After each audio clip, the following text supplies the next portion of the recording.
What do you mean you haven't gone viral yet? How to battle discouragement from slow growth. That's the real question, isn't it? Have you watched someone go viral only to see your reels dive? Do you wish you could gain more traction, but the growth seems painfully slow? I get it.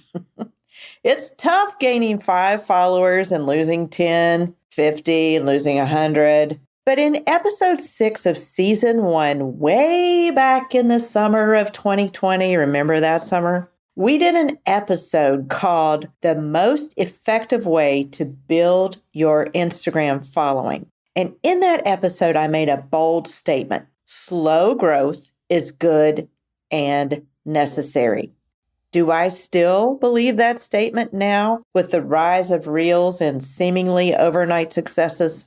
I'm going to share my thoughts with you based on current research. But first, we're going to do an AOM rewind and play that episode for you again because honestly, it's really good. I just listened to it and we've picked up quite a few followers and downloads since then. It's still relevant, and even if you listened way back then, trust me, you need to hear this again, especially in light of the ever-changing Instagram algorithm and Adam Mosseri's ever-confusing updates. This advice is timeless and evergreen, so listen in, but don't forget to hear my postscript at the end. Welcome to Authentic Online Marketing with Ruthie Gray. Growing awareness for your blog, podcast, book, or product involves more than dancing to reels and yelling, "Buy my thing." This show models quality over clamor so you can put your spin on your message and market in a way that feels authentic to you, because nobody wants to sound like an infomercial. And now, here's your host, Ruthie Gray. Can I tell you a secret? Don't tell anybody, but I don't have 10,000 followers on Instagram. That's right. There, I said it. And you may be wondering how I consider myself an authority with under 5,000 followers. And that's a valid question. However, my Instagram client coaching business continues to grow and flourish. There are 2 types of people on Instagram. Stay tuned to learn which camp you're in now and which one you should be in. Hey, and welcome to episode 6 of Instagram Insider Hacks. Today's discussion is all about why slow growth on Instagram is good and necessary. There's a saying that goes, trees that are slow to grow bear the best fruit. And when it comes to Instagram, as with most things, you will find this to be true. Engaged followers are the best kind of followers. Engaged followers save, share, and comment on your posts, and they look forward to them. The conversation continues in the DM, and you build deeper connections. The more followers connect with your account, the more Instagram shows it to the world. You're sharing encouraging, entertaining, or educational content that brings value. With quick growth comes follows and unfollows. And these are not your people. They won't engage with your content. And this is why you need engaged followers. Because if your followers are not engaged, the algorithm will put you lower on the totem pole. You're left at the bottom of the pile with 0 engagement because no one is engaging with your content, and therefore Instagram won't show your content to others. So basically, it's 0. Slow growth is good and necessary. Get this in your mind. Slow growth is good and necessary. Next, I'm going to share best and worst practices for gaining true fans. But before I do, if you're enjoying this podcast, would you be open to leaving a review? Simply scroll to leave a 5-star rating, write a title, and then jot a few words about the value you're receiving from this podcast. Then hit submit and it'll show up on iTunes a few hours later. And if you're on Stitcher, you can do this right on your desktop. I can't tell you how much this one small action helps.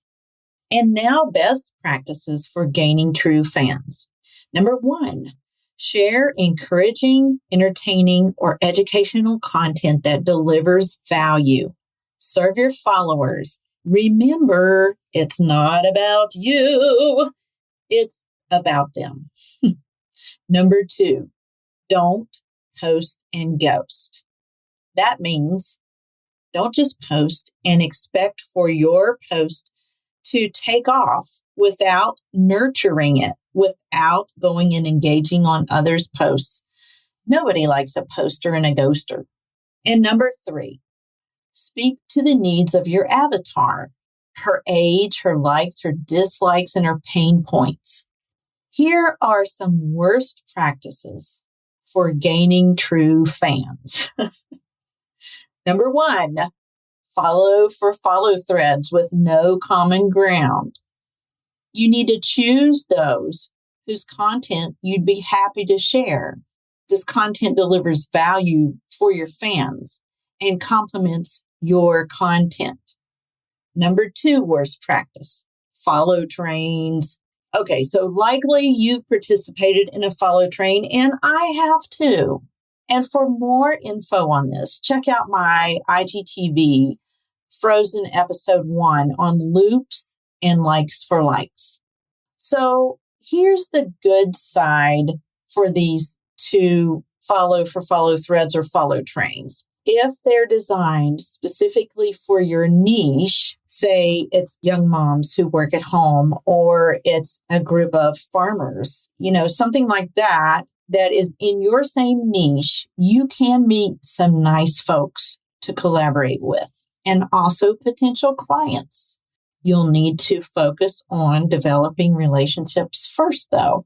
And smaller follow threads are better, and you can connect at a deeper level.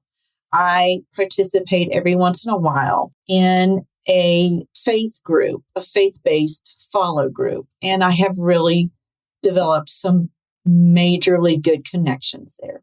So these groups, likes, threads, follow trains, they have their place and time, but only a limited place and time, because here's the downside.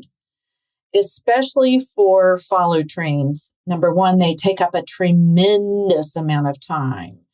You have to follow tons of people, and sometimes you have to tag people or whatever, and you have to comment on lots of threads. And sometimes you have to share their graphic in your stories. So it can take up tremendous amounts of time. And number 2, most people who participate in these follow trains are there for the quick follow, and then they unfollow. This ends up hurting you, and you've wasted your time. This hurts your engagement, and when your engagement dips, this gets you frustrated, and you decide to back off on posting. Ask me how I know. So then, because you're not active, Instagram penalizes you and doesn't show your content when you do decide to post. So then people aren't interacting with your stuff because you're not constant, and more people unfollow, and then you quit. So in a moment, I'm going to give you a pro tip about what to do about unfollowers. Remember when I referred to the 2 types of people on Instagram, the 2 types of people at the very beginning of the show? They are the speed dialers and the steady pacers. So the speed dialers are there to win. They follow a bunch of people one day and unfollow the next to see who will stick. They join share threads like they're going out of style, and they drop emojis for comments. You'll never see a speed dialer leaving a long comment of value, because they're not on Instagram to build connections. They're there to get 10,000 followers in the swipe up and build status. Their posts have little to no captions with several nebulous hashtags, and almost zero comments. If they do have comments, they're mostly the emoji type like hearts or fists or flowers.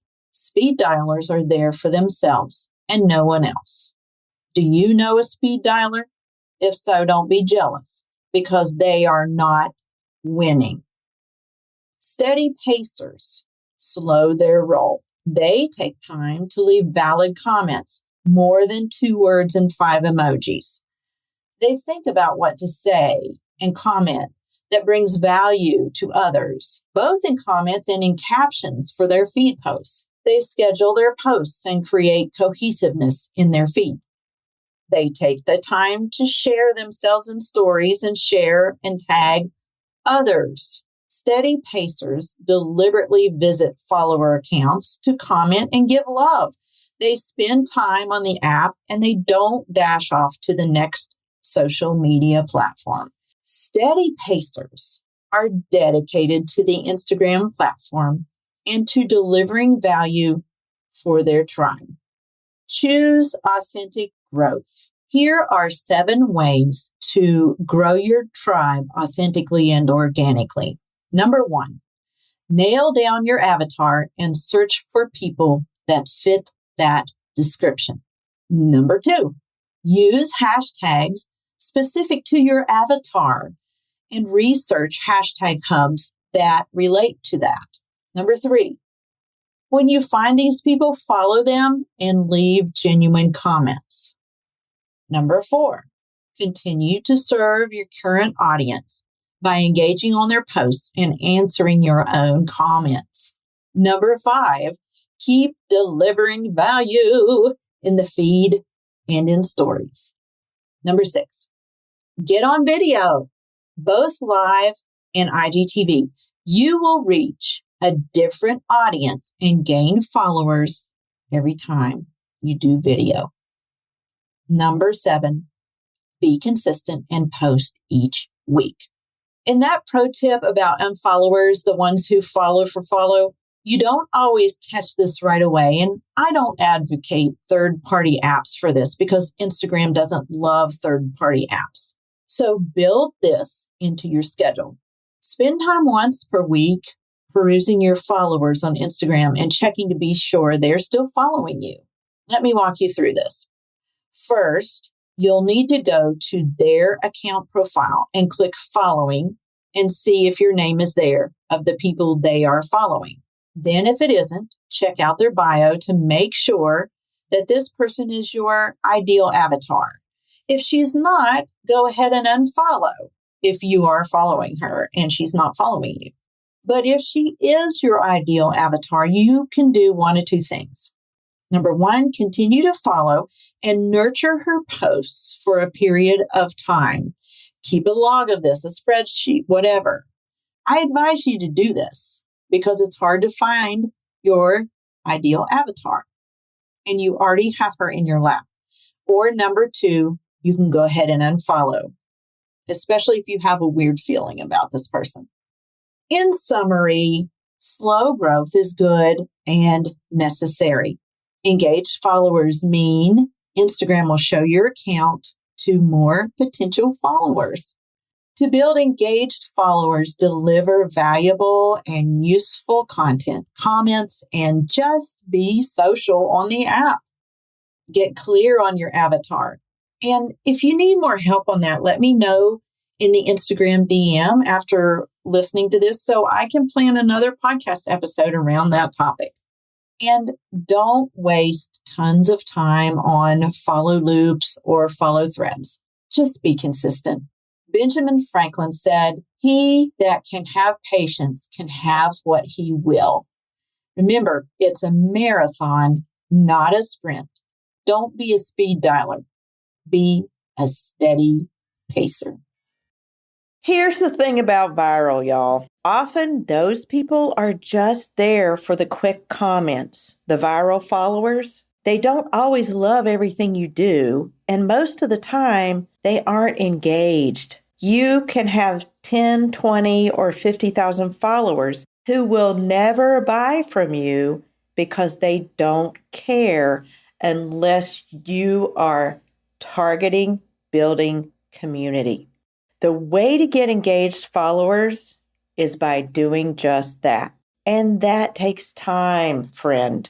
It takes answering comments, going and dropping comments, and actually being, get this, social on social.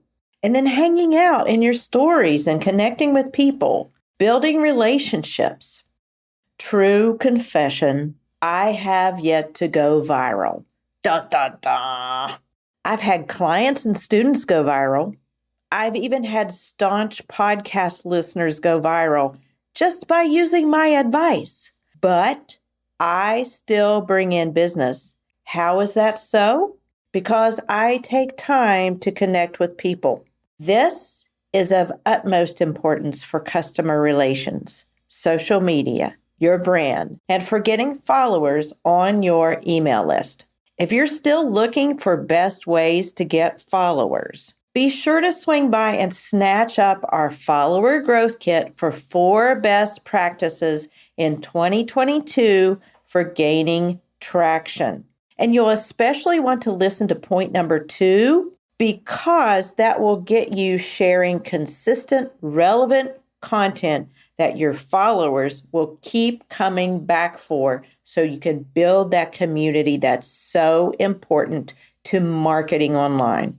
Thanks for listening to this AOM Rewind, and don't be discouraged because of slow growth. It actually brings the best, most dedicated followers. Until next week, be sure to share your message your unique way in your own authentic voice. See you next week.